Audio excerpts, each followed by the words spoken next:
उद्यापर्यंत या सरकारचं काम करतोय। अडचणी येत असतात, आपण सगळ्यांनी बघितलं। आताच भारतानं दहशतवादाविरोधात कणखर भूमिका घेतली। हे पहलगाम मध्ये जे आपल्या निष्पाप पर्यटकांच्यावर जो हल्ला झाला आणि त्याच्यामुळं संपूर्ण भारत देश त्याला द्वेषाने पेटून उठला, याचा बदला घ्यायचा।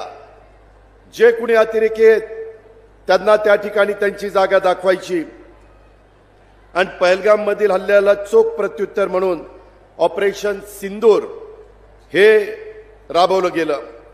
पाकिस्तान आणि पाक व्याप्त काश्मीर मधल्या दहशत तळावर हल्ले करून ते नष्ट केले।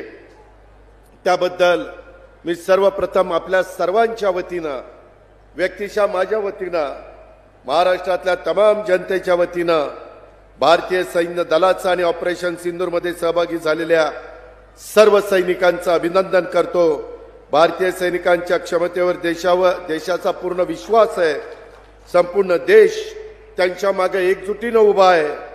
पाकिस्तान पुरस्कृत दहशतवाद आता सहन केला जाणार नाही, हे उभ्या जगाला भारताने ऑपरेशन सिंदूरनं पुन्हा एकदा सिद्ध करून दाखवलेलं आहे। देशाच्या सीमेपलीकडे जाऊन लष्कराने जी